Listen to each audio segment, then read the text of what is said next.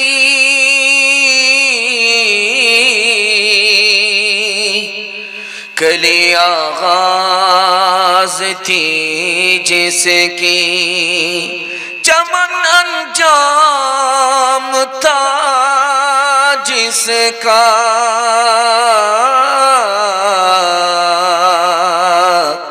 चमन अंजाम था जिसका क़बाओं में पैबंद पत्थर शिकम पर क़बाओं में पैबंद पत्थर शिकम पर कदम के तले ताज किसरा वो कैसे क़बाओं में पैबंद पत्थर शिकम पर कदम के तले ताज किसरा वो कैसे खजाना ने जो वो भी कमतर मयसर मगर हाथ में जोर तस्खीर खैबर कभी अहल ईमान की पहचान ये थी कभी अहल इस्लाम की शान ये थी। आप लोग बिल्कुल थक गए, थक हार करके बैठ गए, दुआ के इंतजार में बैठे हैं और जल्दी से दुआ तक आपको पहुंचाने के लिए मैं बैठा हूं। हमारे बैठने को, हमारे सुनाने को, आपके सुनने को अल्लाह बेहद कबूल फरमाए। यहां से लेकर के वहां तक सुनने के लिए तैयार हैं तो खड़े हो जाइए और करीब आ जाइए। अकड़ में पकड़ है, आ जाइए आ जाइए आ जाइए, थोड़ा सा आ जाइए, आप करीब आ जाइए, सामने आ जाइए। जलसा बिल्कुल छोटा है और मजमा मुंतशिर रहेगा तो और छोटा हो जाएगा। आ जाइए बिल्कुल सट जाए। आ जाइए भाई, करीब आ जाए, करीब मिलजुल कर बैठना ये नबी का सुन्नत है। एक सुन्नत जिंदा करोगे तो 100 शहीदों का सवाब मिलता जाएगा। इधर उधर ढंढनिया मक्खी की तरह मत घूमो, मौचाक की तरह बैठ जाओ और कुछ लेकर जाओ। नारे तकबीर, नारे तकबीर।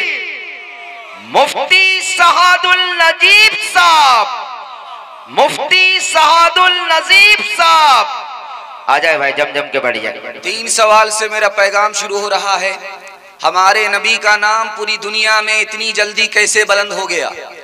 313 के साथ खड़े हुए थे, 10 साल के अंदर हमारे नबी का नाम पूरी दुनिया में बुलंद हो गया। कैसे बुलंद हुआ?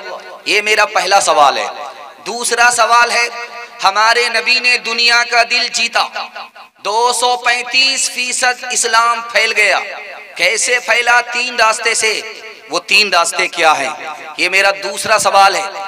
तीसरा सवाल है, हमारे नबी से पहले 3 आदमियों पर सबसे ज्यादा जुल्म होता था। जब नबी की आमद हुई तो सबसे ज्यादा 3 आदमियों पर करम हुआ। वो 3 आदमी कौन हैं? मौका नहीं मिला तो माफ करेंगे, हाथ उठाइए इंशाअल्लाह। और मौका मिला तो बदला लेंगे, माफ नहीं करेंगे, हाथ उठाइए इंशाअल्लाह। ये दे, जरा ध्यान से सुनिएगा, कहाँ हाथ उठाना है, कहाँ हाथ नहीं उठाना है। मैं आपके दिमाग को टटोल रहा हूँ, पंडाल के नीचे है या ससुराल में। ध्यान से सुनिएगा, 3 सवाल से मेरा पैगाम शुरू हो रहा है। 313 के साथ हमारे नबी खड़े हुए, 10 साल के अंदर कोने कोने में हमारे नबी का नाम पहुंच गया। जानते हैं कैसे? दुनिया ने हमारे नबी के खिलाफ हज में आने वालों से प्रोपगंडा करना शुरू किया। जितना प्रोपगंडा किया, अल्लाह ने अपने नबी का नाम उतना बुलंद कर दिया। दूसरा सवाल था, हमारे नबी ने पूरी दुनिया में इस्लाम को फैलाया, 235% इस्लाम फैल गया। 3 रास्ते से। मोहब्बत किया, नफरत नहीं किया। माफ किया, बदला नहीं लिया। मदद किया, ताना नहीं मारा। 3 आदमियों पर जुल्म होता था।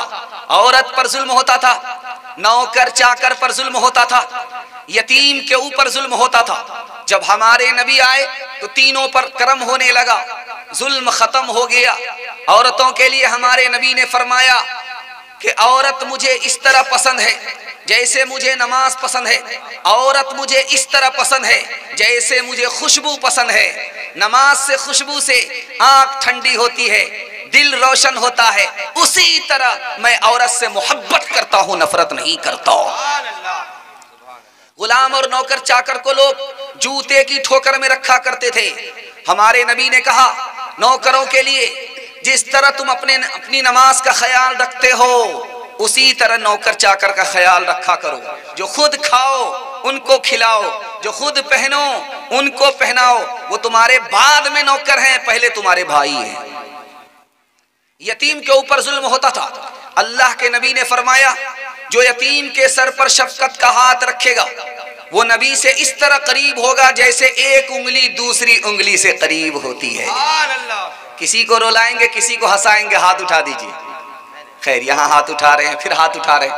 वो नबियों में रहमत लक़ब पाने वाला, मुरादे गरीबों की बरलाने वाला, वो अपने पराए का गम खाने वाला, मुसीबत में गैरों के काम आने वाला, वो अपने पराए का गम खाने वाला, मुसीबत में गैरों के काम आने वाला, मुसीबत में गैरों के काम आने वाला, फकीरों का मलजा, ज़ईफ़ों का मावा, यतीमों का वाली, गुलामों का मौला। बड़ी तेजी के साथ जलसा ठंडा पड़ गया है, जल्दी से मुकम्मल करने के लिए जा रहा हूं। औरतों के हवाले से पैगाम आ रहा है, आप लोग सुनने के लिए तैयार हैं? दोनों हाथ उठाइए इंशाअल्लाह। हाथ आप जब जोश के साथ उठाते हैं तो दिल खुश होता है कि आप अभी थके नहीं हैं, सुनने के लिए तैयार हैं। ध्यान से सुनिएगा। पूरी दुनिया में कितनी कौम है? 554। पूरी दुनिया में 554 कौम बसती हैं और 415 कौम में निकाह का रिवाज है। एक निकाह नहीं, एक से ज्यादा निकाह। कोई बड़ा हुआ जल्दी से निकाह हो गया, बेवा है उसका भी निकाह कर दिया ताकि हर गरीब औरत का चूल्हा जल जाए। 554 कौम है, इंसाइक्लोपीडिया की रिपोर्ट है। 1949 में जॉर्ज मर्डॉक नाम के प्रोफेसर ने लिखा, पूरी दुनिया में 554 कौम बसती हैं, 415 कौम में निकाह का रिवाज है। और सुन करके आपको हैरत होगी, बर्तानिया में औरत ज्यादा है मर्द कम है, 40 लाख औरत मर्द से ज्यादा। जर्मनी में मर्द से औरत ज्यादा है, 50 लाख औरत मर्द से ज्यादा है। अमेरिका में 78 लाख औरत मर्द से ज्यादा है। रूस में 70 लाख औरत मर्द से ज्यादा है। पाकिस्तान में 1 करोड़ औरत मर्द से ज्यादा। अब जो एक औरत का निकाह एक मर्द से हो गया, चलिए उस औरत का मसला हल हो गया, उसको घर आबाद करने का मौका मिल गया, घर बसाने का मौका मिल गया। बाकी औरत जो बच गई उनका क्या होगा? उनके लिए तो मर्द है नहीं, निकाह किससे करे? अब उन औरतों के लिए 2 ही रास्ते हैं कि सब्र करे, निकाह ना करे, जिना करे, निकाह छोड़ दे। अल्लाह के रसूल ने 1400 साल पहले ही मसला हल कर दिया कि बेवा का निकाह कराओ, बालिग का जल्दी से निकाह कराओ, ताकि हर गरीब औरत को चूल्हा जलाने का मौका मिल जाए। मेरा कायद है वो, मेरा कायद है वो, जिंदगी पैगाम था जिसका, सदाकत जात थी जिसकी, अमानत नाम था जिसका, वो रफ्ता रफ्ता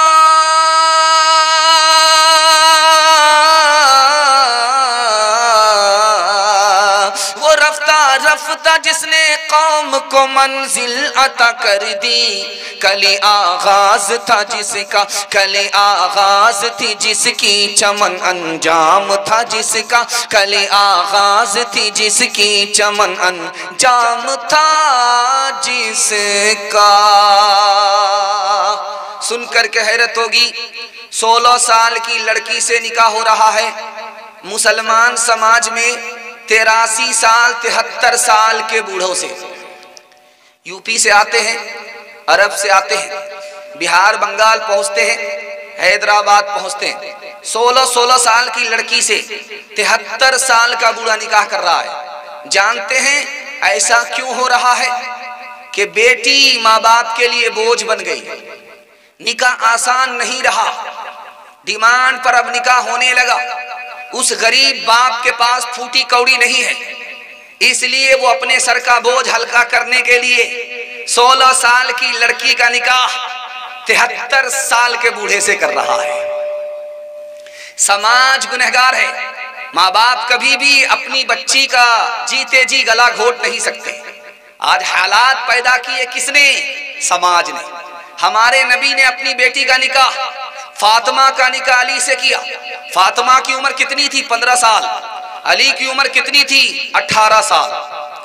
अली की उम्र कितनी थी? 18 साल। फातिमा की उम्र कितनी थी? 15 साल। 21 साल की जब उम्र हुई है हजरत अली की, और फातिमा की जब उम्र हुई है 18 साल, तब रुखसती हुई है। लेकिन हमारे यहाँ दूसरी चीज दिखाने के लिए जा रहा हूँ। पहले ये होता था कि मुसलमान लड़का गैर मुस्लिम लड़की के साथ भाग जाता था। पहले ये होता था कि गैर मुस्लिम लड़का मुसलमान लड़की को लेकर के भाग जाता था। अभी आपको सुनकर के हैरत होगी, मुसलमान लड़की गैर मुस्लिम लड़के को लेकर के भाग रही है। 100 की तादाद में नहीं, 1000 की तादाद में नहीं, लाखों की तादाद। 3 वजह से ऐसा हो रहा है। माँ बाप बेखबर हैं, बेटी किससे बात कर रही है माँ बाप को कोई मतलब नहीं। रात में कहाँ थी माँ बाप को कोई मतलब नहीं। इस वजह से जवान बेटी गैर मुस्लिम को लेकर के भाग रही है। दूसरी वजह, बाप ने जोश में बेटी के तालीम के लिए स्कूल में उसको दाखिल किया, वहां लड़के भी पढ़ रहे थे। उस लड़की का चक्कर लड़के से हो गया, उसने अपने ईमान को भी बर्बाद किया, अपनी आबरू को भी बर्बाद कर दिया। तीसरी बात, मुसलमान लड़का चाहे वो अमीर हो चाहे वो गरीब हो, बगैर पैसा लिए हुए निकाह नहीं करता, इसलिए मुसलमान लड़की गैर मुस्लिम लड़के के साथ भाग जाती है। तीसरी बात को याद रखिए, इसी हिंदुस्तान में 10 लाख लड़कियों को साल में मारा जाता है। कैसे मारा जाता? पेट में लड़की है, अल्ट्रासाउंड मशीन ने बता दिया, अल्ट्रासाउंड रिपोर्ट से पता चल गया कि पेट में लड़की है, माँ बाप ने उसे मार दिया। ये मारने की वजह क्या है? अगर बेटी पैदा होगी तो हमें दामाद खरीदना पड़ेगा, हम गरीब आदमी गरीब रह जाएंगे, हम अमीर आदमी गरीब हो जाएंगे, इसलिए 10 लाख लड़कियों को मारा जा रहा है। सुन करके इससे भी ज्यादा हैरत आपको होगी, आपको सुन करके हैरत होगी। बाप ने अपने बेटे से पूछा, बेटा अपने बाप से पूछ रहा है, अब्बा हुजूर आपने जो अपना निकाह किया था कितना पैसा खर्च हुआ था? कितना पैसा खर्च हुआ था? आपने अपना निकाह किया था कितना पैसा खर्च हुआ था? तो बाप कहता, बेटा मैंने जो कर्ज उठाया है अपने निकाह के लिए अभी तक अदा कर रहा हूं, अभी तक कर्जा पूरा नहीं हुआ है। आपको सुनकर के हैरत होगी, हमारे जवान चलते फिरते गुटखा खा करके थूकते हैं। जानते हैं गुटखा खाने वाले पैसे को किस तरह थूक रहे हैं? 12 अरब रुपया सिंध के नौजवानों ने गुटके में थूक दिया। 400 बिलियन डॉलर शराब में हमारे जवानों ने बहा दिया। 35 बिलियन डॉलर सिगरेट के धुएं में हमारे जवानों ने उड़ा दिया। हम चाल से गरीब हैं, अल्लाह ने हमें गरीब नहीं बनाया। हाथ उठा करके वादा कीजिए, इंशाअल्लाह अपने बेटे की शादी फ्री में करेंगे। हाथ उठाइए, अपनी बचाएंगे दूसरे की खाएंगे। हाथ उठाइए। अपने आमाल बद थे जिल्लत मिली, हमको दुनिया से कोई शिकायत नहीं। अपने आमाल बद थे जिल्लत मिली, अपने आमाल बद थे जिल्लत मिली, हमको दुनिया से कोई शिकायत नहीं। तेरी रहमत के साए में सब जीते हैं, कौन है जिस पे तेरी इनायत नहीं। तेरी रहमत के साए में सब जीते हैं, कौन है जिस पे तेरी इनायत नहीं। मेरे अल्लाह ईमान सलामत रहे, मेरे दिल में सिवा कोई हसरत नहीं। तीसरा पैगाम औरतों के हवाले से आ रहा है, इसको बहुत ध्यान से सुनिएगा। आप लोग जितना ध्यान से सुन रहे हैं इतना ध्यान से 12 बज जाने के बाद सुना नहीं जाता। दिल से दुआ देता हूं अल्लाह हमारे सुनाने को आपके सुनने को बेहद कबूल फरमाए। तीसरा मुताला आपकी खिदमत में आ रहा है, हर बाप अपनी बेटी की शादी कराता है, ये उसकी जिम्मेदारी है। लेकिन जैसे ही बाप ने अपनी बेटी की शादी करा दी, अल्लाह के रसूल फरमाते हैं कि वो बेटी का बाप नबी से इस तरह करीब हो गया जैसे ये उंगली इस उंगली से करीब हो गई। दूसरी बात देखिए, कुंवारी लड़की है, अभी निकाह नहीं हुआ, उसको एक नमाज पर 10 नमाज का सवाब मिलता है, इससे ज्यादा नहीं। लड़की की शादी हो गई, अब वो नमाज पढ़ रही है, एक नमाज पर 21 नमाज का सवाब मिलता है। तीसरी बात को याद रखिए, औरत की शादी हो गई, पेट में हमल है, अब जो महीना बढ़ रहा है बच्चे का वजन बढ़ रहा है। जैसे ही बच्चा माँ के पेट में आया, अल्लाह पिछले तमाम गुनाह माफ फरमा देता है। माँ के ऊपर बोझ बढ़ रहा है, 9 महीना 8 महीना का बच्चा है, माँ के पेट में उसका वजन बढ़ रहा है, माँ को बैठा नहीं जाता, माँ को लेटा नहीं जाता, लेटते हुए आह निकलती है, लेटते हुए ओह निकलती है। फरिश्ता नामे आमाल में तस्बीह का सवाब लिखता है। जिस वक्त माँ उस बच्चे को जन्म दे रही है तो कयामत बरपा है, दोबारा मौत के मुंह से वापिस आती है या मौत के मुंह में चली जाती है। जो माँ बच्चे को पैदा करते हुए इंतकाल कर जाती है, अल्लाह उसको शहादत का रुतबा अता फरमाता है। अगर वो माँ जिंदा रह गई, मौत के मुंह से वापिस आ गई, तो अल्लाह अपनी जन्नत उस माँ के कदमों में डाल देता है। अभी छोटा बच्चा है, माँ की गोद में है, माँ ने उसे अल्लाह सिखाया, माँ ने उसे रसूलुल्लाह सिखाया, हर सांस के बदले अल्लाह सदके का सवाब अता फरमाता है। बच्चा बड़ा हो गया, उसे मकतब में दाखिल किया, मदरसे में दाखिल किया, बच्चा मदरसा में पढ़ते हुए मकतब में पढ़ते हुए 3 साल के अंदर हाफिज कुरान हो गया। जानते हैं माँ बाप को अल्लाह ताला सूरज से बढ़ करके रोशन ताज अता फरमाता है। इससे भी बड़ी बात आपको सुनाने के लिए जा रहा हूं। बेटी मैके से ससुराल जा रही है, एक चप्पल देखा वहां, दूसरी चप्पल देखा वहां, एक जूता वहां, दूसरा जूता वहां। उसने ससुराल में पहुंच करके उस चप्पल को जो दूर पड़ी हुई थी वहां से उठाया, उस चप्पल के पास रख दिया। सिर्फ इस काम के ऊपर उसे क्या अजर मिलता? अल्लाह एक गुनाह माफ कर देता है, जन्नत में एक दर्जा बुलंद फरमा देता है, एक नेकी में इजाफा फरमा देता है। बस एक नेकी मिली, एक गुनाह माफ हुआ, एक दर्जा बुलंद हुआ। इससे भी ज्यादा बेहतर मुताला आपकी खिदमत में लेकर के आ रहा हूं। अल्लाह आपके इल्म में इजाफा फरमाए, मेरे मुताला को ताजा फरमाए। अब वो बेटी ससुराल से मैके आना चाहती है, 1 महीना हो गया। अब उसको माँ की याद सता रही है, बाप की याद सता रही है। शौहर घर में नहीं है, फोन लगाती है, शौहर से कहा मुझे अपनी माँ की याद आ रही है, मुझे अपने बाप की याद आ रही है, मैं मैके जाना चाहती हूँ। उधर से शौहर ने इजाजत दे दिया। अब मारे खुशी के बेटी जब कदम उठाती है, ससुराल की तरफ जाती है, तो एक कदम उठाने पर अल्लाह 100 गुना माफ फरमा देता है। शौहर की इजाजत के बगैर बाद आई है। अब बाप भी इंतजार कर रहे हैं, कभी दरवाजे पर आते हैं कि बेटी अभी तक नहीं आई, माँ भी दरवाजे पर आ जाती है कि बेटी अभी तक नहीं आई। जैसे ही बेटी आई, माँ के दिल की खली खिल गई। बीमार बाप अपनी बीमारी को भूल गया, बेटी ने मोहब्बत की नजर डाली। जानते हैं क्या मिलता? हर नजर पर एक मकबूल हज का सवाब अल्लाह अता फरमाता है। एक मिसाल पर पैगाम खत्म कर रहा हूं। मैं आपको जलसा सुना रहा हूं, आप जलसा सुन रहे हैं। जलसा में बयान भी आ रहा है, कुरान भी आ रहा है, शेरो कलाम भी आ रहा है, लेकिन आपको मजा कौन से काम में आएगा मैं आपको बताने के लिए जा रहा हूं। नमाज पढ़ते हैं आप, मजा नहीं आता। कुरान सुनते हैं आप, मजा नहीं आता। बयान सुनते हैं आप, मजा नहीं आता। एक काम है दुनिया में जिसमें सबसे ज्यादा मजा आता है, अल्लाह के घर जाकर उसके घर का तवाफ करने में जितना मजा आता किसी में मजा नहीं आता। पीठ पर लेकर के अपनी माँ को तवाफ करा रहा है बेटा, अपनी माँ को पीठ पर लेकर के तवाफ करा रहा है। पूछने वाले ने पूछा कि ये कौन है?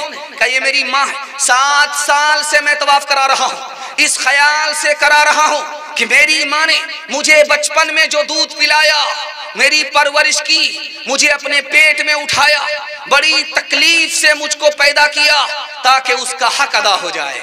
तो उस बूढ़े ने कहा कि ओ बेटे, तुम समझता है कि माँ को तवाफ करा देंगे, 7 मर्तबा हज करा देंगे, दूध का हक अदा हो जाएगा? अरे तेरी माँ गरीब थी, तू उस वक्त छोटा था, रात में ठंडी थी, तूने पेशाब कर दिया, पाखाना कर दिया। तेरी माँ ने उठ करके पेशाब को धोया, पाखाने को धोया, बिस्तर को धोया, बिस्तर गीला हो गया, दूसरा बिस्तर नहीं था।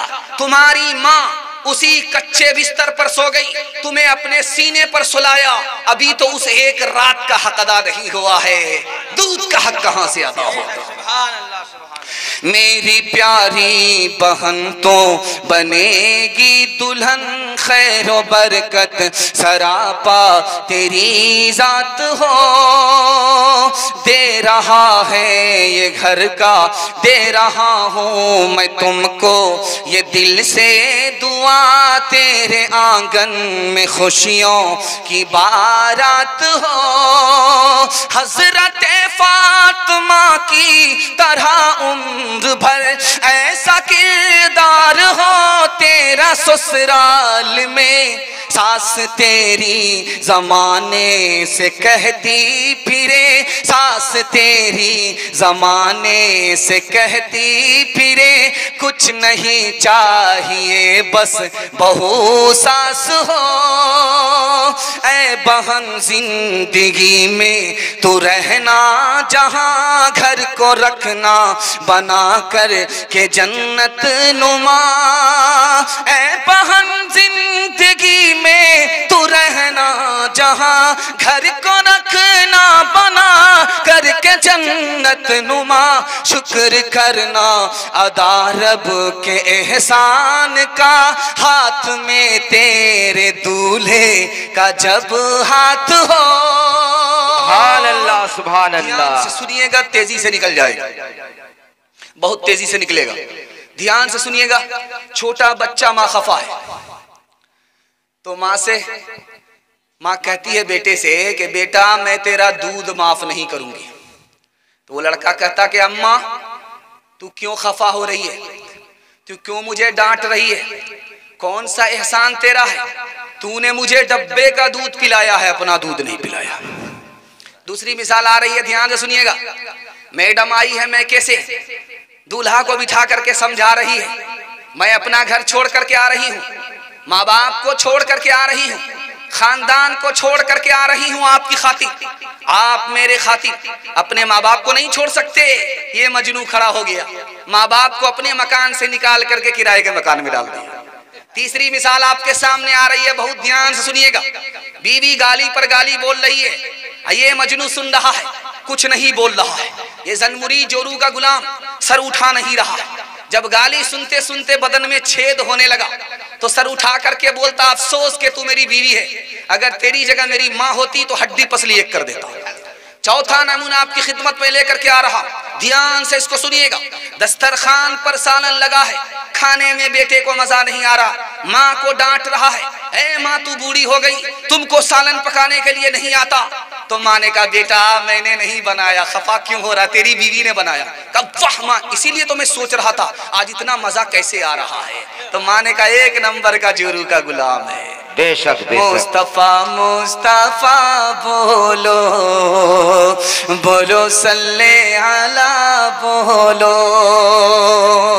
एक दिन नबी ने हल्क़े असहाब में ये लफ्ज दोहराए 3 बार के नाक उसकी कट गई। असहाब पूछते हैं वो बदबख्त कौन है, तौक़ीर जिसकी आपकी नजरों में घट गई। इरशाद यूं हुआ कि वो औलाद ना खलफ, घर जिसके जन्नत आ गई और पलट गई। माँ बाप का बुढ़ापे में जिसको न हो ख्याल, उस नासईद औलाद की किस्मत पलट गई। मुस्तफा मुस्तफा बोलो बोलो सल्ले अला बोलो।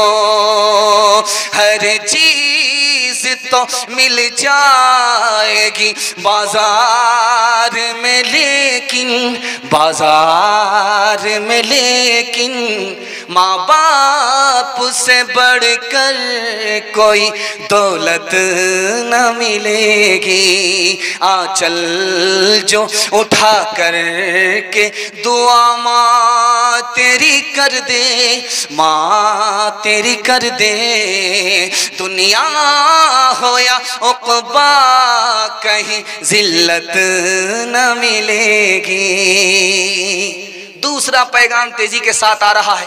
इससे पहले मैं आपसे एक वादा लेना चाहता हूं कि माँ बाप को खर्चा बीवी से पूछ करके देंगे। हाथ उठाइए, बिल्कुल सही जा रहा है। ये देखिए 4-5 आदमी हाथ उठा रहे हैं, जरा देख लीजिए। इतने सारे चैनल वाले बैठे हैं, जरा बराबर भी डर खौफ नहीं। ध्यान से सुनिएगा, तीसरा मसला आपकी खिदमत में लेकर के आ रहा हूं। 1996 ईस्वी में जॉर्ज टाउन नाम के प्रोफेसर ने लिखा, फिल्म देखने की वजह से 25% औरत आवारा हो गई। फिल्म देखने की वजह से 25% औरत आवारा हो गई। 56% औरत आवाराओं की मजलिस में घूम रही है फिल्म देखने की वजह से। आबे हयात नाम का एक रिसाला निकलता है, उस रिसाले में लिखा है कि बहुत सारे नौजवान मोबाइल, फेसबुक, व्हाट्सएप की लड़की से निकाह करते हैं, माँ बाप की पसंद के खिलाफ करते हैं, मजनू होकर के निकाह करते हैं। जब निकाह होता है महीना 2 महीना में निकाह खत्म हो जाता है, रिश्ता टूट जाता है। क्यों टूटता है ये राज बता रहा हूँ। लड़का भी फिल्मबाज था, लड़की भी फिल्मबाज थी। इस ख्याल से शादी किया था कि लड़का 1 नंबर का हीरो होगा, लड़की ने इस ख्याल से शादी किया था कि लड़का 1 नंबर का हीरो होगा, लड़का ने इस ख्याल से शादी किया कि लड़की 1 नंबर की हीरोइन होगी। जब करीब आए होश में आए, एक दूसरे को करीब से देखा, तब समझ में आया कि ये तो उल्लू की पट्टी है, ये तो एक नंबर का उल्लू का पट्टा है। अब झगड़ा रगड़े पड़ गया, रगड़े के बाद रिश्ता ही खत्म हो गया। तीसरी बात को याद रखिए, 47% मर्द पागल होते। फिल्म बाज बीवी की वजह से, फिल्म देखने वाली औरत की वजह से 47% मर्द पागल होते। 52% मर्दों से जापान में पूछा गया, आप अपने मर्द होने पर खुश हैं? तो उन्होंने कहा नहीं। कहा फिर क्या चाहते हैं? कहा मैं औरत होता तो अच्छा होता। अरे बेवकूफ आदमी है, मर्द हैं, आप मर्द होने पर खुश नहीं है? कहा जैसे ही महीने की पहली तारीख होती है, बीवी खड़ी हो जाती है डंडा लेकर के, तनख्वाह दो। तनख्वाह उसकी जेब में और हम कंगाल बैठे हुए दरबारी और नौकर बन जाते हैं, इसलिए हम मर्द होने पर खुश नहीं है। तीसरी बात आपके सामने आ रही है, मिडिल स्कूल है, प्राइमरी स्कूल है, हाई स्कूल है, 10 लड़की आई इंटरव्यू देने के लिए, 10 मुसलमान। पहला सवाल हुआ, तस्बीह में 100 दाने हैं क्यों? जवाब नहीं दिया। इस्लाम के 5 रुकन क्या हैं? किसी के पास जवाब नहीं था। मुसलमानों के 5 मुल्क कौन कौन से हैं? किसी के पास जवाब नहीं था। चौथा सवाल था, हुजूर की नानी का नाम बताओ, हुजूर की दादी का नाम बताओ, किसी के पास जवाब नहीं था। जब आखिरी सवाल पूछा गया, फिल्मी हीरो के 3 नाम बताओ, तो सबने तसल्ली बख्श जवाब दिया। चौथा नमूना आपकी खिदमत में लेकर के आ रहा हूं, बहुत ध्यान से सुनिएगा। डांस चल रहा है, लड़की दुल्हन होकर के डीजे के डांस पर नाच रही है, डांस हो रहा है। तो एक आदमी बोलता, वाह रे लड़की, क्या तूने डांस किया? तो बगल का एक आदमी कहता है कि वो लड़की नहीं है, लड़का है। तो ये कहता है कि मैडम गलती हो गई। कहा मैं मैडम नहीं हूं, उसी लड़के का बाप।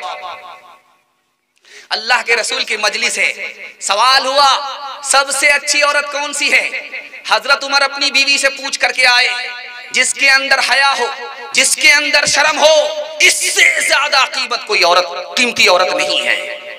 हजरत अली अपनी बीवी फातिमा से पूछ करके आए, सबसे अच्छी औरत वो है जो गैर मर्द को ताक झांक ना करे, सबसे अच्छा मर्द वो है जो गैर औरत को ताक झांक ना करे।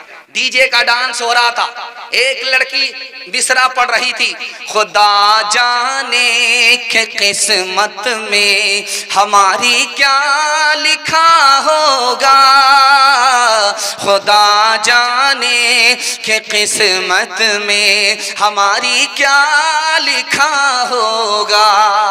एक जवान खड़ा हुआ, तू फातिमा होकर के डांस करती है, आयशा होकर के तू डांस करती है, तुझे तो मरने के बाद खुदा बताएगा कि तुम्हारी किस्मत में क्या लिखा है। मैं दुनिया ही में तुम्हें बता देता हूँ, तुम मिसरा पढ़ो, मैं तुम्हारे मिसरे का जोड़ा लगाता। खुदा जाने के किस्मत में हमारी क्या लिखा होगा। अब वो लड़का आकर के कहता है, गले में तोक लानत का, गले में तोक लानत का, सवारी को गधा होगा, गले में तोक लानत का, सवारी को गधा होगा। शादी में झूम झूम कर ढोलक बजाएगी, नाचेगी और गाएगी, एक टिंग दिखाएगी। शादी में झूम झूम कर ढोलक बजाएगी, नाचेगी और गाएगी, एक टिंग दिखाएगी। जिक्रे खुदा रसूल से कोई मतलब नहीं रही, भी फातिमा सी अब कोई औरत नहीं रही। किरदार बद पे खुद ही गुस्से में आएगी, शौहर दिखाए डंडा तो ये झाड़ू दिखाएगी। किरदार बद पे खुद ही ये गुस्से में आएगी, शौहर दिखाए डंडा तो ये झाड़ू दिखाएगी। कासिर, इसीलिए तो कोई बरकत नहीं रही, भी फातिमा सी अब कोई औरत नहीं रही। औरतों के हवाले से आखिरी पैगाम सुनाने के लिए जा रहा हूं, आप लोग सुनने के लिए तैयार है? दोनों हाथ उठा दीजिए। बीवी से पूछ करके दाढ़ी रखेंगे, हाथ उठा दीजिए इंशाअल्लाह। खैर, ध्यान से सुनिएगा। तीसरा और आखिरी पैगाम आपकी खिदमत में लेकर के आ रहा हूं। औरतों के हवाले से आखिरी पैगाम खत्म करने के लिए जा रहा हूं, इसको बहुत ध्यान से सुनिएगा। मैके से आई बेटी, ससुराल से मैके आई, मैके आकर के, जरा इधर ध्यान दीजिए, इधर ध्यान दीजिए, जलसा निकल जाएगा, झगड़ा आप लोग मत कीजिए, झगड़ा खत्म हो जाएगा। इधर आइए, ध्यान से सुनिएगा। वो गलती हो जाती है, अगर मैं भी वहां होता और वो लोग सवाल कर देते मैं भी फंस जाता। इतनी जल्दी में हाथ उठाना होता, कोई बड़ा मसला नहीं, 7 खून माफ है। उसके बाद गलती मत कीजिएगा, सीधे जनाजा पढ़ देंगे। ध्यान से सुनिएगा, बहुत प्यारा मुताला आपकी खिदमत में लेकर के आ रहा हूं, बहुत ध्यान से सुनिएगा। मैके से, इधर तवज्जो कीजिए भाई, टाइम कम है। अच्छा इधर ध्यान दीजिए, आप हमारी तरफ ध्यान दीजिए। एक मरतबा दरूद शरीफ पढ़ लीजिए, अल्लाहुम्मा सल्ली अला सय्यिदिना हबीबिना शफीना व मौलाना मुहम्मदिन व बारिक व सल्लिम। ध्यान से सुनिएगा। बेटी ससुराल से मैके आई, घर के सारे लोगों ने घेर दिया। अब माँ ने पूछा कि बेटी ससुराल में कौन कैसा था? तो लड़की कहती है कि अम्मा मेरा शौहर भी बहुत अच्छा था। कहा ससुर? कहा ससुर भी बहुत अच्छे थे। कहा ससुराल? कहा ससुराल भी बहुत अच्छी थी। कहा सास कैसी थी? कहा मत पूछो सास के लिए, जल्ले तू जलाल तू इस बला को टाल, एक नंबर की चुड़ैल थी। अब देखिए उस बेटी का इलाज कैसे होता है, ध्यान से सुनिएगा। आलिम दीन वहां मौजूद थे। कहा बेटी ये बताओ, तुमने शौहर की तारीफ किया, ससुर की तारीफ किया, ससुराल की तारीफ किया, और तुमने अपनी सास को भूत समझा और दुश्मन समझा। ये बताओ तुम जो उस ससुराल में गई थी, तुमको कौन लेकर के वहां गई? का मेरी सास आई थी, हमको पसंद किया था, अपने बेटे से निकाह करके ले गई। का कितना बड़ा एहसान तुम्हारी सास ने तुम्हारे ऊपर किया। अगर सास एहसान नहीं करती तो तुमको इतना अच्छा शौहर मिलता, इतना अच्छा घर मिलता। बहू हाथ जोड़ करके खड़ी हो गई, मसला हल हो गया। ध्यान से सुनिएगा, मैं आपके सामने रखने के लिए जा रहा हूं। पहली रात है, बीवी पलंग पर बैठी है, पहली बीवी है, पलंग पर बैठी है, और पहला दिन है उस औरत का। उस औरत ने हाथ जोड़ करके अपने शौहर से कहा, तुम अपने भाई से झगड़ा मत करना, तुम अपने घर के लोगों से झगड़ा मत करना, इससे झगड़ा मत करना, उससे झगड़ा मत करना, सबसे मोहब्बत से रहना, अपना नुकसान कर लेना, 10 को फायदा पहुंचाना। तो कहा कि तुमको मुझसे मतलब है कि ये सारे खानदान से मतलब है? तो बीवी ने कहा कि अगर तुम अपने भाई से झगड़ा करोगे तो तुम्हारी औलाद भी आपस में झगड़ा करेगी। तीसरी बात को याद रखिए, बहुत प्यारी मिसाल आपके सामने लेकर के आ रहा हूं। मर्द ने पूछा, ओ मेरी प्यारी बीवी, मैं तुम्हारी फरमाइश जानना चाहता हूं, तुम कौन सा कपड़ा पहनना चाहोगी? मेरी जेब में पैसा है, मैं तुम्हें पहनाऊंगा। तुम कौन सा खाना खाना चाहोगी? मेरी जेब में पैसा है, मैं तुम्हें खिलाऊंगा। और तुमको कौन से नाम से मैं पुकारूं जो तुमको पसंद हो? तो उस औरत का जवाब सुनिए, अल्लाह सबको ऐसी नेक और दीनदार बीवी अता फरमाए। उसने कहा कि हुजूर, जो आप खिला दो वही मेरे लिए सबसे अच्छा खाना होगा, जो आप अपनी पसंद का कपड़ा पहना दो वही कपड़ा मेरे लिए सबसे अच्छा होगा, जो नाम आप दे दो उससे बेहतर कोई नाम नहीं हो सकता। अरे अल्लाह की बंदी, अपनी भी कोई ख्वाहिश है कि नहीं? कहा अगर मेरी अपनी ख्वाहिश होती तो मैं शौहर होती, बीवी नहीं होती। 2 मिसाल आपके सामने रखने के लिए जा रहा हूं, बहुत ध्यान से इसको सुनिएगा। बेटी नाराज होकर के आई है, ससुराल से मैके आई है, रसूलुल्लाह की बेटी है, फातिमा नाम है। अल्लाह के रसूल ने पूछा, मेरी प्यारी बेटी क्यों आई हो, कैसे आई हो? तो कहा अली से नाराज होकर के आई हूं, अली की इजाजत के बगैर आई हूं। अल्लाह के रसूल ने कहा, बेटी मैं तुम्हारा बाप जरूर हूं मगर अली तुम्हारे शौहर हैं। अली की इजाजत के बगैर अगर मेरे घर में कदम रखोगी दरवाजा बंद तो मिलेगा, खुल नहीं सकता। बेटी शौहर को नाराज मत करना, शौहर नाराज हो जाए माफी मांग लेना। अगर तुमने शौहर को नाराज किया, माफी नहीं मांगी, तुम्हारा इंतकाल हो गया, बेटी मैं जिंदा रहा, मैं तुम्हारी नमाज़े जनाजा पढ़ूंगा भी नहीं, पढ़ाऊंगा भी नहीं। बेटी और माँ दोनों एक मजलिस में, बेटी की वही उम्र है, माँ की वही उम्र है, बराबर है। आप कहेंगे माँ बेटी दोनों की उम्र बराबर कैसे हो सकती है? सौतेली माँ है, सौतेली बेटी, सौतेली माँ है, सौतेली बेटी है, लेकिन सौतेला सलूक नहीं है, सहेली जैसा सलूक है। बेटी दिल की बात माँ से कह देती है, माँ दिल की बात बेटी से कह देती है। बेटी का नाम फातिमा है, माँ का नाम आयशा है, दोनों एक मजलिस में, बेटी मुस्कुरा रही है। तो माँ ने कहा बेटी बेमौका क्यों मुस्कुरा रही हो, क्यों हंस रही हो? का ख्याल आया। का क्या ख्याल आया? कि मैं रसूलुल्लाह की बेटी हूँ और आप तो अबू बकर की बेटी हो। इस ख्याल से मुस्कुरा रही हूँ। समझ में आ गया कि बेटी सर उठा रही है, फखर कर रही है, अदब भी देना है, हौसला भी देना। कहा बेटी तुमने सच कहा, उसी नबी के सदके में हमें इस्लाम मिला, उसी नबी के सदके में हमें कुरान मिला, लेकिन बेटी मुझे भी हंसी आ रही है। अब बेटी के कान खड़े हुए कि माँ को किस बात पर हंसी आ रही है? कहा बेटी एक वक्त आएगा तेरा इंतकाल होगा, तू भी कब्र में पहुंचेगी। एक वक्त आएगा मेरा इंतकाल होगा, मैं भी कब्र में पहुंचूंगी।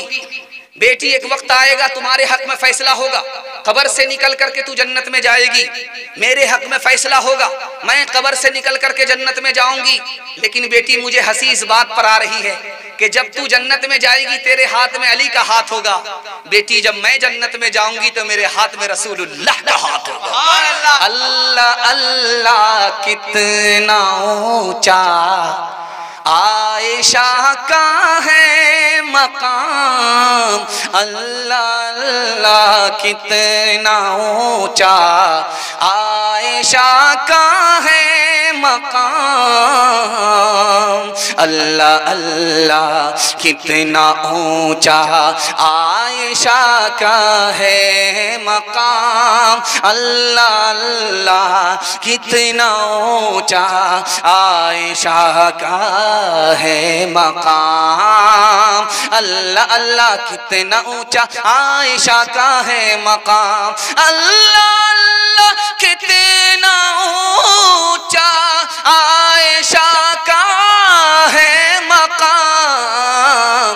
हश्र तक उन्हीं के घर में है मोहम्मद का क़याम, हश्र तक उन्हीं के घर में है मोहम्मद का क़याम। औरतों के हवाले से पैगाम निकल गया। दो पैगाम मुसलमान और जवान के हवाले से दे रहा हूँ।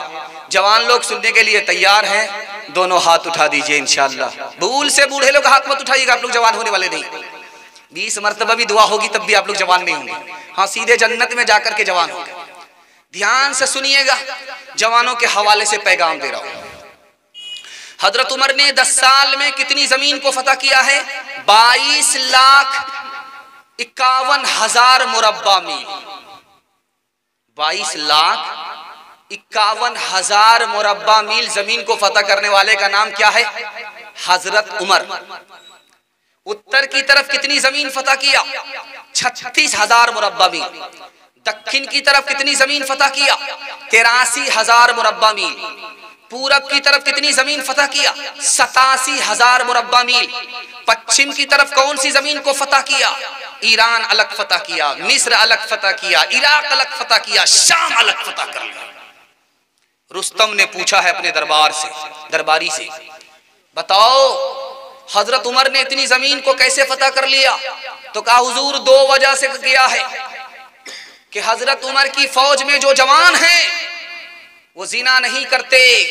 हजरत उमर की फौज में जो जवान हैं वो दारू नहीं पीते, रात में तहज्जुद पढ़ते हैं, दिन में घोड़े पर सवार होते हैं, जमीन पर चलते हैं और टाक की आवाज अल्लाह सुनता है, वहां से उसकी मदद होती है, कोई ताकत उनसे टकरा नहीं सकती। दूसरी मिसाल आपके सामने रखने के लिए जा रहा हूं। अल्लाह के रसूल ने जवानों से कहा, तुम सोचते हो कि तुम्हारे पास दौलत ज्यादा होगी, तुम दूसरी कौम से गालिब आ जाओगे, गलत है। दूसरी कौम के पास तुमसे ज्यादा, कल भी ज्यादा दौलत थी, कयामत तक तुमसे ज्यादा रहेगी। तुम सोचते हो कि तुम्हारी तादाद ज्यादा होगी, तब तुम गालिब आओगे। गलत है, तुम्हारी तादाद कल भी कम थी और क़यामत तक कम रहेगी। अगर तुम गालिब आना चाहते हो तो जो उनके पास नहीं है उनको लेकर के उठो। अल्लाह का दीन तुम्हारे पास है, लेकर के उठो, पूरी दुनिया में छा जाओ। ध्यान से सुनिएगा, इसी हिंदुस्तान का एक बादशाह गुजरा है, उसका नाम है बाबर। बाबर ने हिंदुस्तान पर पहला हमला किया, नाकाम हुआ। तो उसने पूछा, मैंने इब्राहिम लोधी पर हमला किया, नाकाम क्यों हुआ? तो कहा, दो वजह से। तुम दारू पी रहे हो इसलिए तुम कामयाब नहीं हो, तुम्हारे अंदर हौसला नहीं है, तुम हिम्मत से नहीं लड़ते, बहादुरी तुम्हारे अंदर नहीं है, इसलिए तुम हार रहे हो। उसने देखा कि चूटी चढ़ रही है, गिर रही है, चूटी चढ़ रही है, गिर रही है। वो गिनता रहा, 50 मरतबा चूटी चढ़ते हुए गिरती रही। उसके बाद हिम्मत नहीं हारती है, फिर आखिरी मरतबा उसने हिम्मत किया, नीचे से ऊपर चढ़ गई। बाबर को हिम्मत हो गई, जब चूटी हिम्मत नहीं हारती है, मुझको भी हिम्मत नहीं हारनी चाहिए। उसने सच्ची पक्की तौबा किया दारू से कि आज के बाद मैं दारू नहीं पीऊंगा। उसके बाद जो हमला किया तो हुकूमत उसके हिस्से में आई, सैकड़ों साल उसके खानदान में हुकूमत बाकी। तीसरी बात को याद रखिए जो मैं आपके सामने करने के लिए जा रहा हूं। ईसाई पोप था, उसने कहा कि मुसलमान जवानों को तोप से मारने की जरूरत नहीं है, गोली से मारने की जरूरत नहीं, बम से उड़ाने की जरूरत नहीं है। 3 चीजों में मुसलमान जवानों को लगा दो, ये कौम बर्बाद हो जाएगी। गाने में मस्त कर दो, जिना में नापाक कर दो, शराब में डुबा दो। इसको तोप से मारने की जरूरत नहीं है, ये खुद ब खुद मर जाएगा। दूसरी मिसाल आपके सामने आ रही है, बहुत ध्यान सुनिएगा। 1956 में फ्रांस में 15,000 जवान मर गए। डॉक्टर ने बताया दारू पीने की वजह से ये 15,000 की तादाद में जवान मर गए। 1977 के अंदर अमेरिका के अंदर 3 करोड़ 87 लाख जवानों का इलाज हुआ। बीमार थे तो सबसे ज्यादा जो बीमार जवान बीमार हुए, इलाज हुआ शराब पीने की वजह से। तीसरी बात आपके सामने रखने के लिए जा रहा हूं, आखिर हमारा जवान दारू क्यों पीता है? दारू हराम है, फिर भी क्यों पीता है? मैं राज बता रहा हूं। बाप दादा को देखा पीते हुए, इसलिए पी रहा है। बाप दादा की मीरास उठाए हुआ है। बाप को देखा पियक्कड़ था, सोचा बाप का रिकॉर्ड तोड़ेंगे। दादा को देखा कि वो भी 1 नंबर का पियक्कड़ था, सोचा कि दादा का रिकॉर्ड तोड़ेंगे। दादा ने वजीर आजम को अपने बाप का साला बनाया और बाप ने वजीर आजम को अपने बाप का साला बनाया। ये सोचा कि पूरे हिंदुस्तान को हम अपने बाप का साला बनाएं। बाप की मीरास को उठा रहा है। बाप को देखा दारू पीते हुए, खुद पी रहा है। दूसरी वजह क्यों दारू पी रहा है? माहौल गलत हो गया। तबलीग में आया था, दारू छोड़ दिया। तबलीग से जैसे निकला, शैतान ने उसको निकाल दिया, दारू पिला करके यहां से निकाल दिया। तीसरी वजह मैं आपके सामने रखने के लिए जा रहा हूं, काम करते करते थक गया, सोचा कि दारू पिएंगे थकावट दूर हो जाएगी। चौथी वजह दारू क्यों पीता है? कि सुकून नहीं मिल रहा है जिंदगी में, इसलिए दारू पी रहा है। आखिरी वजह कि खुद तन्हा दारू नहीं पीता था, गलत लोगों से सोहबत हो गई, दोस्ती हो गई, उसके नतीजे में दारू पी रहा है। जानते हैं दारू इस ख्याल से पी रहा था मुझको सुकून मिलेगा, जब नशा उतर गया तो अब सुकून नहीं रहा, बेचैन हो गया, वक्त से पहले बूढ़ा हो गया। तंदुरुस्त था, बीमार हो गया, लाखपति था, खाकपति हो गया। और जवानी में मौत आई, किस तरह आई आपको सुनकर के हैरत होगी। जब उसको सुकून नहीं मिला तो ट्रेन की पटरी से कट गया, फांसी के फंदे से लटक गया। दीन अलग बर्बाद हुआ, दुनिया अलग तबाह हो। हाथ जोड़ करके मैं अपने जवानों से एक वादा लेना चाहता हूं। आप, मैं मिंबरे रसूल पर बैठा हूं, मैं आपसे वादा लेना चाहता हूं, अगर आप 1 साल में 10 साल के बराबर तरक्की करना चाहते हैं तो आप दारू छोड़ करके देखिए। मैं गारंटी लेता हूं 1 साल में अल्लाह 10 साल के बराबर आपको तरक्की देगा। हाथ उठा करके वादा कीजिए, इंशाअल्लाह दारू हमारे समाज से पाक होगी। हाथ उठाइए, इंशाअल्लाह बिल्कुल सही जा रहा है। आज गुनाह करेंगे, कल तौबा कर लेंगे। हाथ उठाइए। यहाँ फंस गए। मिर्जा गालिब दारू की बोतल लेकर के सड़क पर आ गए तो तलवार से फसादियों ने पूछा, तुम कौन हो, हिंदू हो या मुसलमान? तो मिर्जा गालिब ने सोचा अगर पूछने वाला मुसलमान होगा बताऊंगा हिंदू तो मार देगा, पूछने वाला हिंदू होगा, बताऊंगा मुसलमान तो मार देगा, मंतिक से निकलना चाहता। कहा तुम क्या पूछ रहे हो? कहा ये पूछ रहा हूं कि तुम कौन हो, हिंदू हो या मुसलमान हो? तो क्या कहते हैं कि मैं कन्या का भी मामू हूं, दूल्हा का भी मामू हूं, आधा इधर हूं आधा उधर। का तेरा दिमाग खराब हो गया है, तू आधा हिंदू आधा मुसलमान कैसे हो सकता? तो मिर्जा गालिब ने कहा कि मैं सूअर खाता नहीं, शराब पीता हूं, इसलिए 50-50 हूं, मुकम्मल नहीं हूं। गिलासों में जो डूबे फिर न उभरे जिंदगानी में, हजारों बह गए इन बोतलों के बंद पानी में, हजारों बह गए इन बोतलों के बंद पानी में। न कर बर्बाद अपनी जिंदगी बोतल के दीवाने, वो काटेगा बुढ़ापे में जो बोता है जवानी में। ये दारू का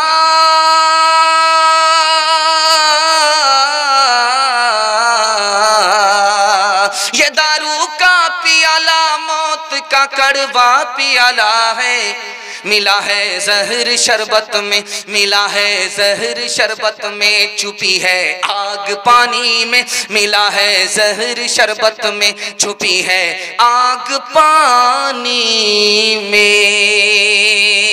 बस आखिरी पैगाम मुसलमानों के नाम आ रहा है, उसके बाद हिंदू मुसलमानों के हवाले से आखिरी पैगाम। 10 से 15 मिनट में आपका जलसा मुकम्मल होने जा रहा है। आप लोग थक गए हैं तो दोनों हाथ उठा दीजिए।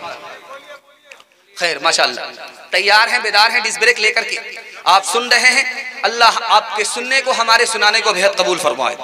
ध्यान से सुनिएगा, इमामों का एहसान कितना बड़ा है, मस्जिद के इमाम का कितना बड़ा एहसान है, ये दिखाने के लिए जा रहा हूं कि इमाम के वास्ते से मुक्तदी की जमीन पर नमाज आसमान पर उठा ली जाती है।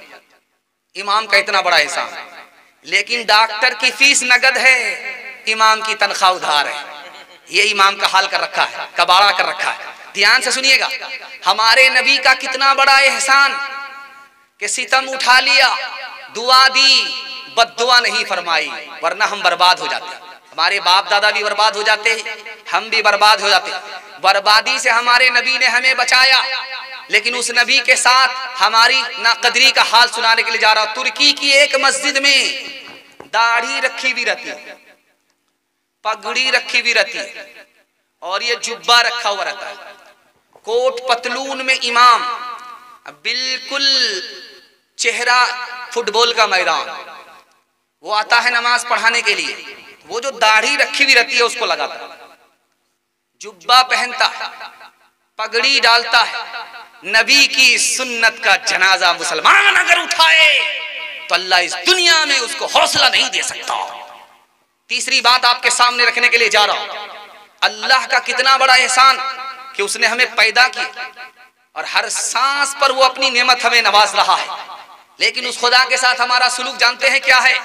मुसलमान का बच्चा तरबूज खा रहा है, रमजान के महीने में पूछने वाले ने पूछा, अरे तुम तरबूज क्यों खा रहे हो? रोजा का महीना रमजान है।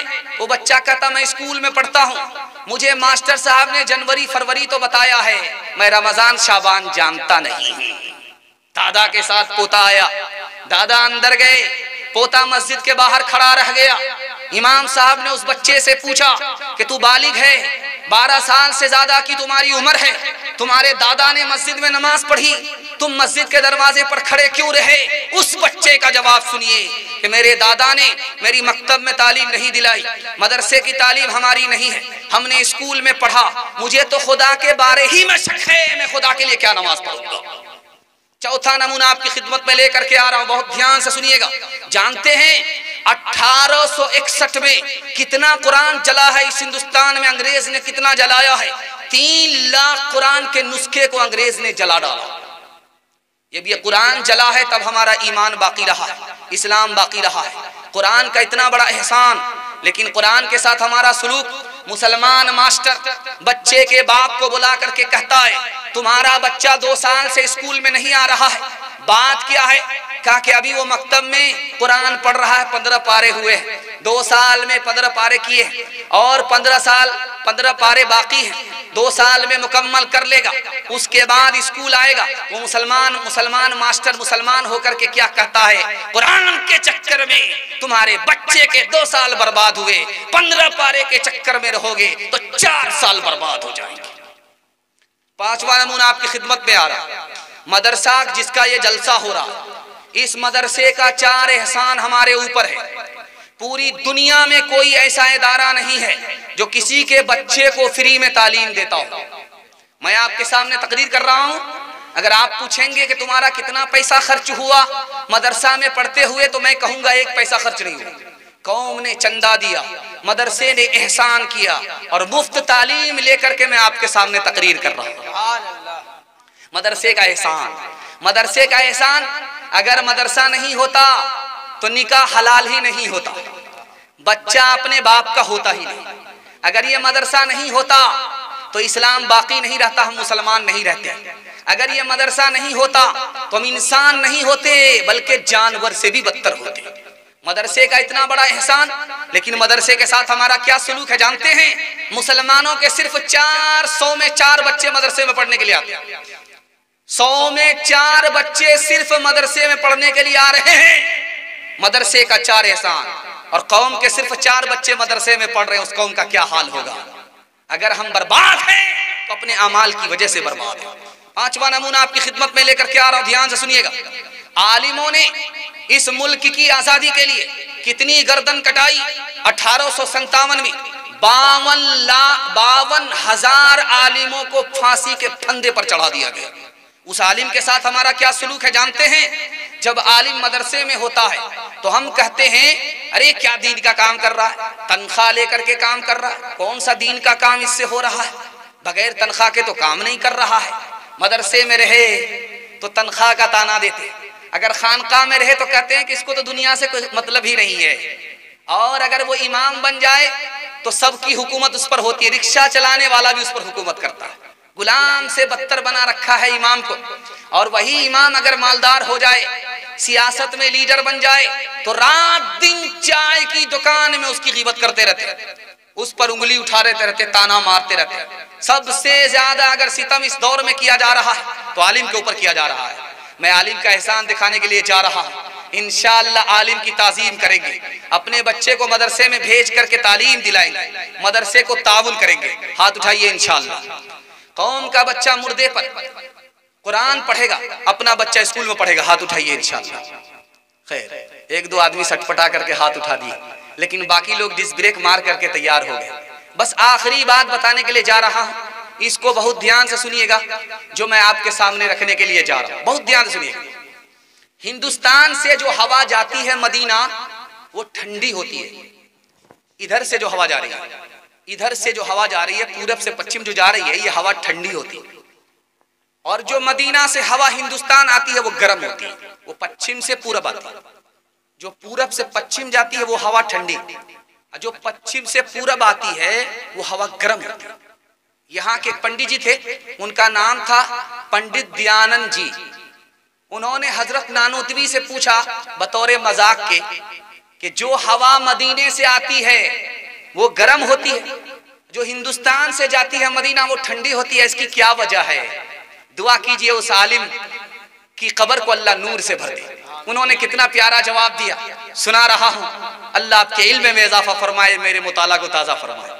उन्होंने कहा कि जो हिंदुस्तान से हवा मदीना जाती है वो खुश होती है कि नबी से मिलने के लिए जा रही है, नबी के रोजे पर जियारत करने के लिए जा रही है, मक्का खुदा का घर देखने के लिए जा रही हूँ।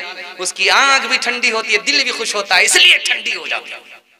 लेकिन जो हवा मदीना से चल करके हिंदुस्तान आ रही है उसको गम होता है कि नबी से जुदा हो रही हूँ, खुदा के घर से जुदा हो रही हूँ, नबी की मस्जिद से जुदा हो रही हूँ, इसलिए उस गम की वजह से वो गर्म हो जाती है। इस्लाम के इस मरकज से हुई तकदीर से आया आजादी की, उस बामे हरम से गूंजी है तकबीर अज़ां आजादी की। हरदम बरस रहे हैं अनवार मदरसों में, आकर तो कोई देखे एक बार मदरसों में। हरदम बरस रहे हैं अनवार मदरसों में, आकर तो कोई देखे एक बार मदरसों में। हर पल मोहब्बतों का इजहार मदरसों में, गुफ्तार मदरसों में, किरदार मदरसों में। दिन भर तिलावतें हैं,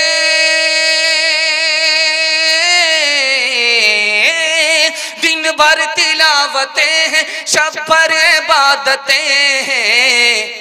होता नहीं कोई दिन इतवार मदरसों में, होता नहीं कोई दिन इतवार मदरसों में। सुभान अल्लाह, सुभान। ध्यान से सुनिएगा, तेजी के साथ ये जलसा निकल जाएगा। जूही चंपा चमेली गुलाब नहीं है, जूही चंपा चमेली गुलाब नहीं है, मुफ्ती साहब का इस कलाम का कोई जवाब नहीं है। नारे तकबीर। दो पैगाम सिर्फ बाकी रह गए, दिल से दुआ देकर के आप लोगों को जा रहा हूं कि आप लोगों का चेहरा इस तरह चमक रहा है जैसे लग रहा अभी आप अभी फौरन जलसे में आप बैठे। अल्लाह आपके मुकद्दर को चमकाए, आपके ज़मीर को पेशानी की तरह अल्लाह रोशन फरमाए। ध्यान से सुनिएगा, दो पैगाम दे रहा हूं, जल्दी से पैगाम को खत्म कर रहा हूं, जलसे को मुकम्मल कर रहा हूं। सिर्फ दो पैगाम। पेशाब पखाना भी रोक करके बैठेंगे, हाथ उठा करके वादा दीजिए।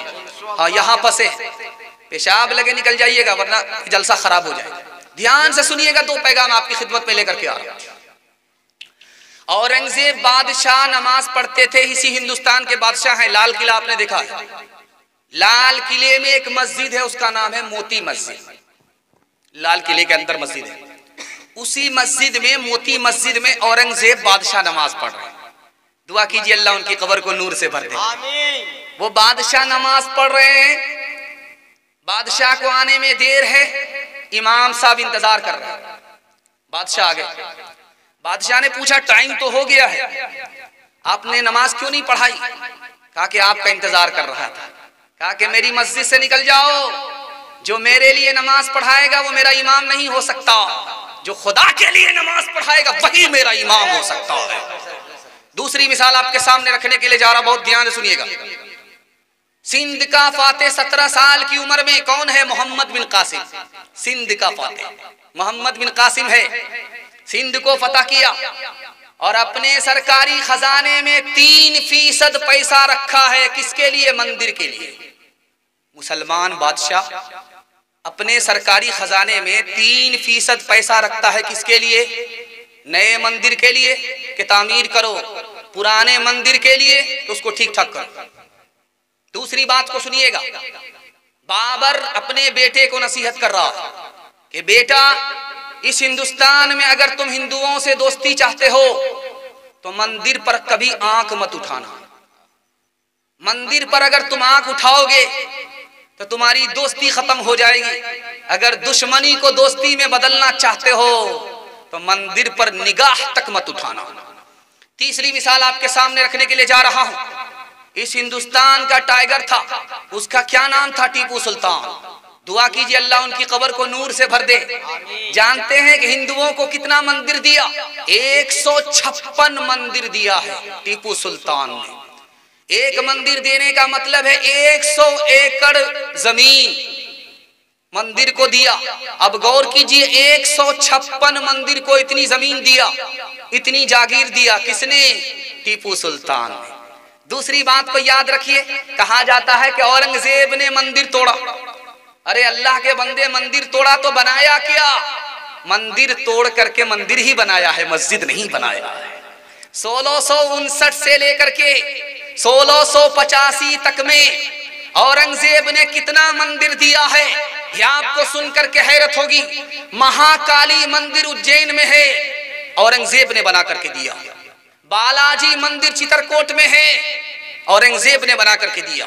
कामाख्या मंदिर आज भी मौजूद है गुवाहाटी में, औरंगजेब ने बना करके दिया। जैन मंदिर गिरनार में है, औरंगजेब ने बना करके दिया।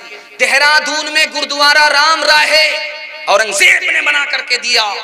औरंगजेब ने अगर मंदिर तोड़ा तो मस्जिद को भी तोड़ा। क्यों तोड़ा? ये वजह सुनकर के आपको हैरत होगी कि मुसलमान का इतना बड़ा आलिम, 12,000 हदीस जिसको ज़बानी याद, 6,666 जिसको आयतें ज़बानी याद, उसने मंदिर को तोड़ा, मस्जिद को क्यों तोड़ा? ये राज सुन करके आपको हैरत होगी।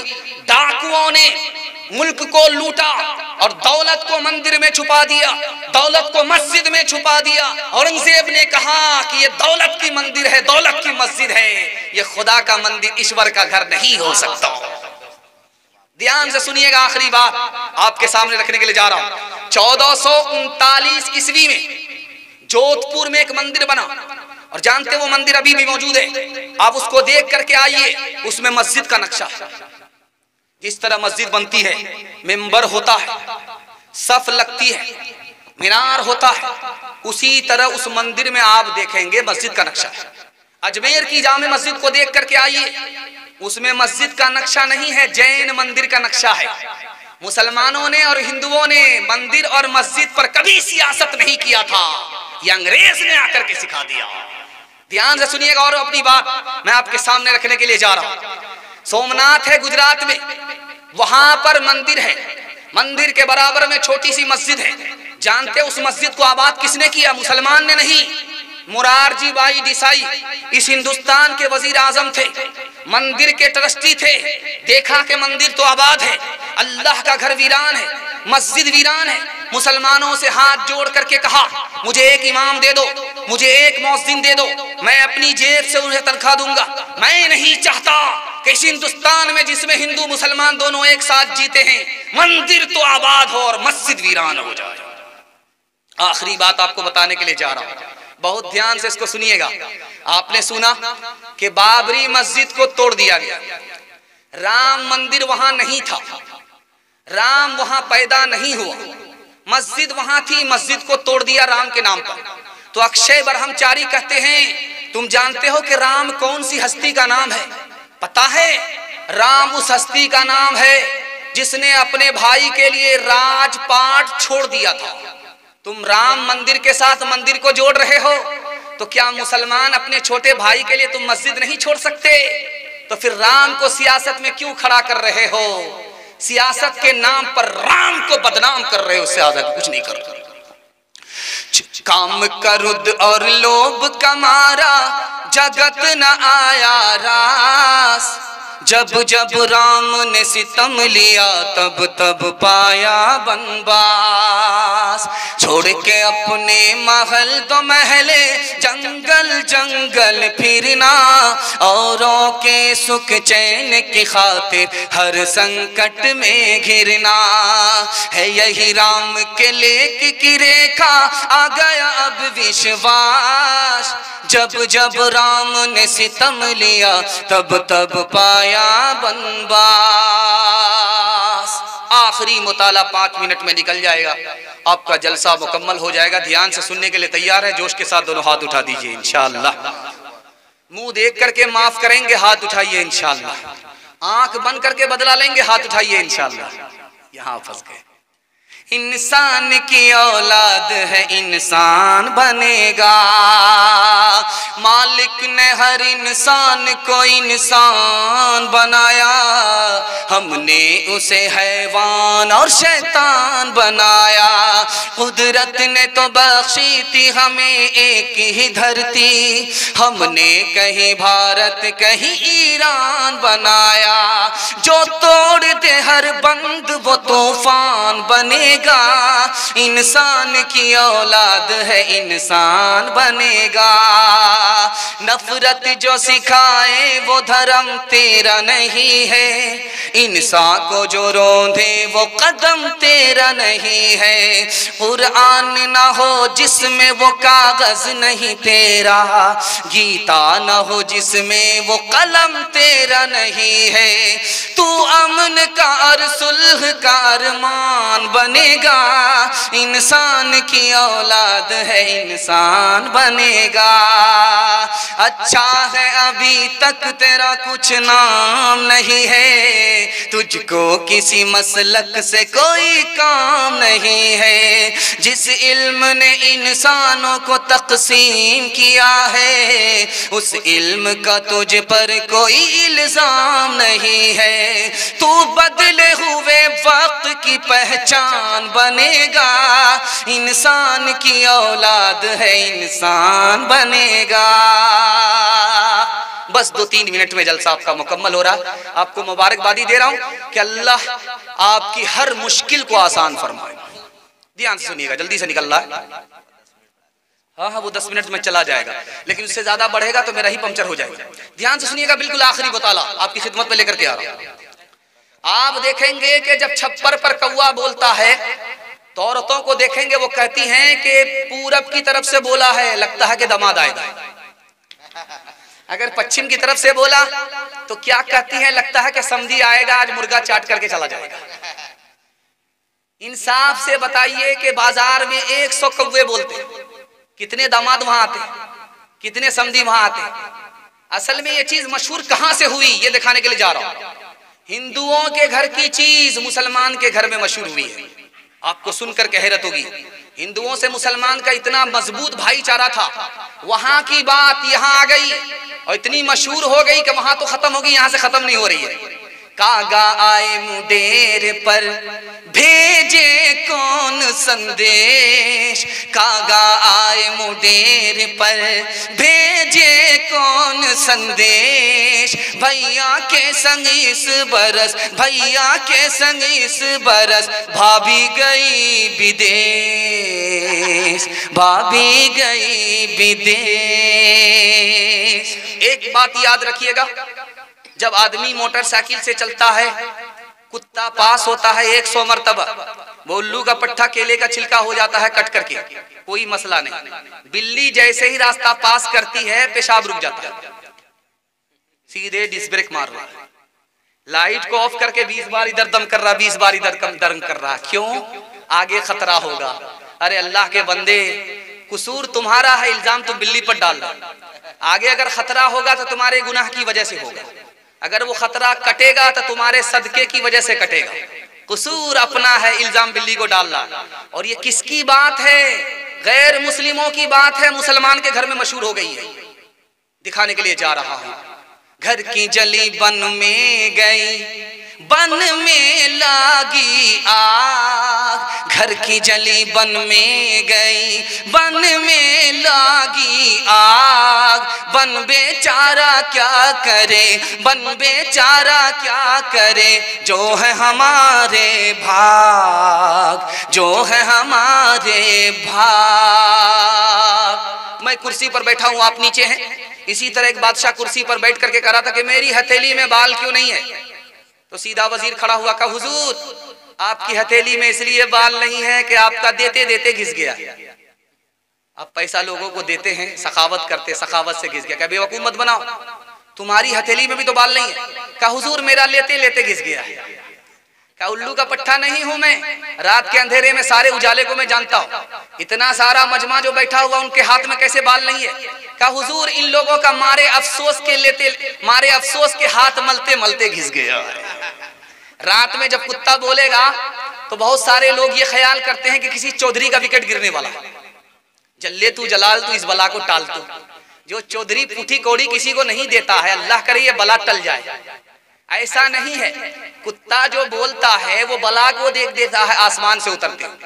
वो इंसान को आगाह करता है कि देखो तुम सो रहे हो, बेखबर हो, बला उतर रही है।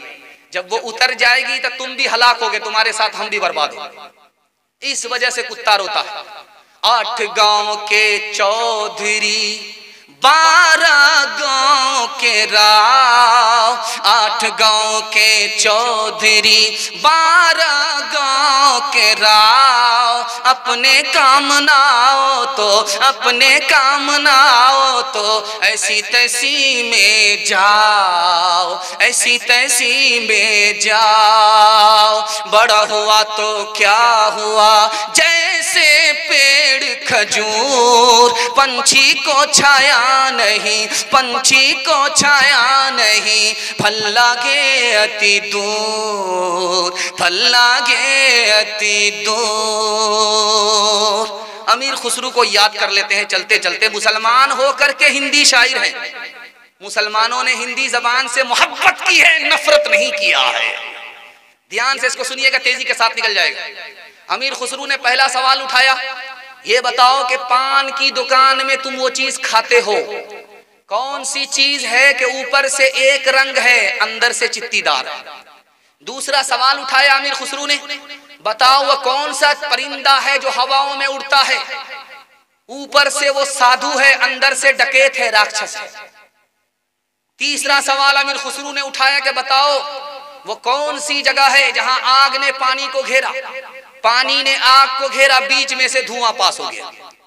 चौथा और आखिरी सवाल बताया कि तुम किसान हो, वो कौन सी खेती है, आगे आगे बहन आती है, पीछे पीछे भाई आता है, दांत निकाल करके बाप आता है, बुरका उड़ करके माँ आती है। अमीर खुसरू ने कहा, पान की जगह, पान की दुकान में जो चीज तुम खाते हो ऊपर से एक रंग है अंदर से चित्तीदार है, वो सुपारी है।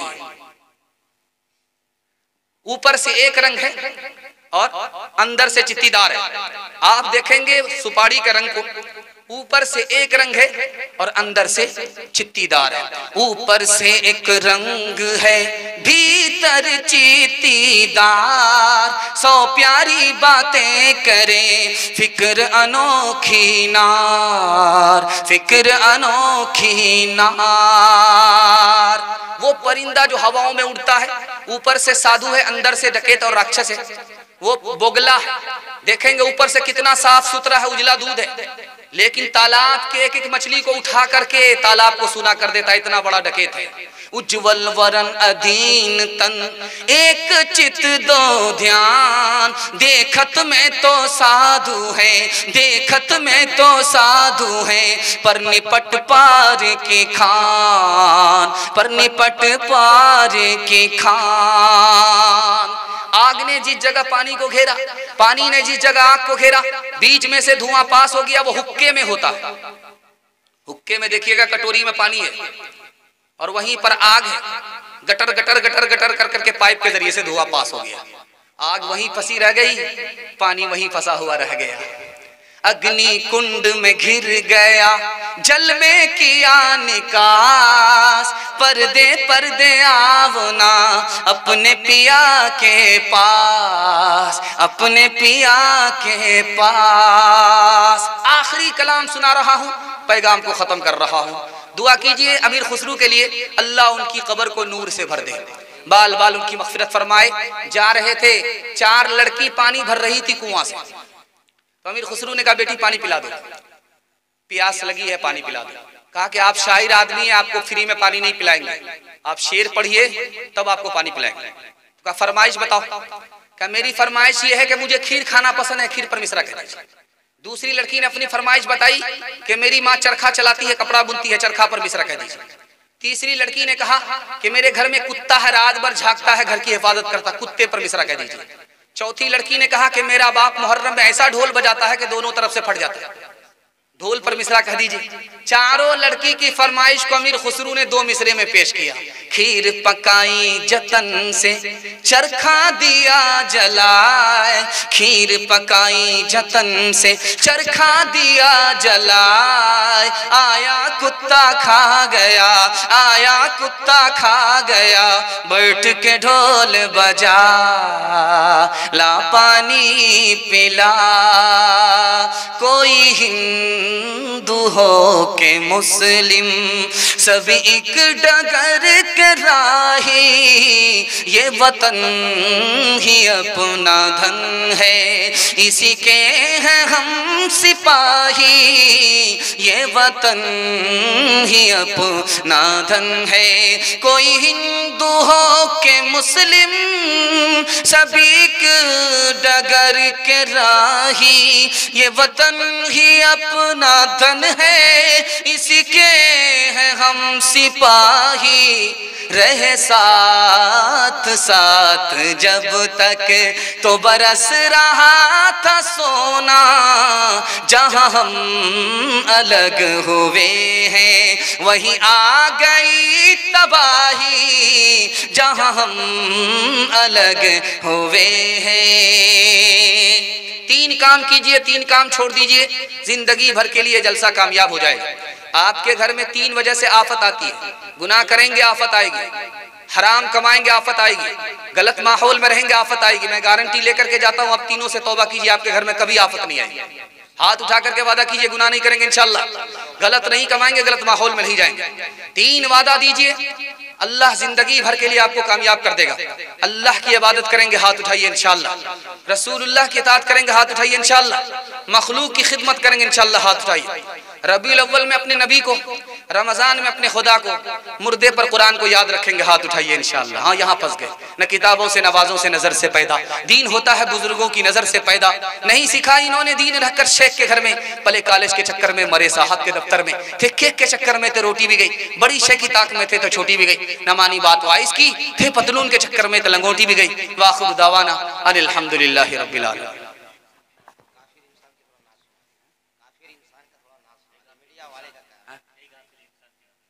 गाफिल इंसान ज़हन में नहीं आ रहा, दुआ कौन करे? जी आप करेंगे। हजरत मीडिया वाले थोड़ा कि सहरी है मुराद की इज्जत करेगा कौन, और उमर मीडिया के तरह मीडिया इस मजमा में ना आए तो इस मजमा के हाईलाइट को करेगा कौन। उमर भाई आपके लिए दुआ है कि आप हर तरह की जो मीडिया में जो पोस्ट करते हैं, कभी बहरूपा का, कभी कहीं किस जगह कुछ हो जाता है, तो हमारे बंगाल की उमर मीडिया जो है इंशाअल्लाह ताला आपको चौकन्ना और आपको चलाक कर देते हैं। एक चाबी घूम गया है बाइक का, अगर किसी का भी वो हमारे मुफ्ती साहब के पास आ जाए और अपने चाबी ले जाए। भाई साहब अभी एक फरमाइश कर रहे थे, एक गाफिल इंसान सुना दीजिए। जहन में 2-4 मिसरे आ रहे हैं, अगर आप इजाजत देते हैं तो सुना देते हैं, उसके बाद दुआ करते हैं। ओ गाफिल इंसान इंसान, ओ गाफिल इंसान, ओ गाफिल इंसान इंसान, ओ गाफिल इंसान। आँखों से तूने अपनी कितने जनाजे देखे, हाथों से तूने अपने दफनाए कितने मुर्दे, अंजाम से तू अपने, अंजाम से तू अपने क्यों इतना बेखबर है। ओ गाफिल इंसान इंसान, ओ गाफिल इंसान, ओ गाफिल इंसान इंसान, ओ गाफिल इंसान। मखमल पे सोने वाले मिट्टी में सो रहे हैं, शाहो गदा यहाँ पर एक साथ सो रहे हैं। दोनों हुए बराबर, दोनों हुए बराबर, ये मौत का असर है।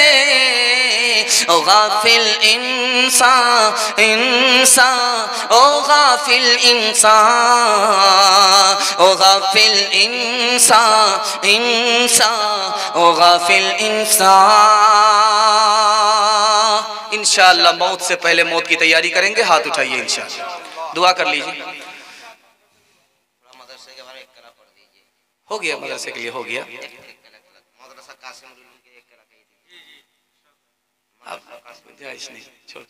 अल्लाहुम्मा सल्ली अला सय्यिदिना हबीबिना शफीना व मौलाना मुहम्मदिन व बारिक व सल्लिम। अल्लाहुम्मा मन अहयैतहु मिन्ना फअहयिही अलल इस्लाम व मन तवफ़्फ़ैतहु मिन्ना फतवफ़्फ़हु अलल ईमान। अल्लाहुम्मा अंसुरना अला अदुव्विका व अदुव्विहिम।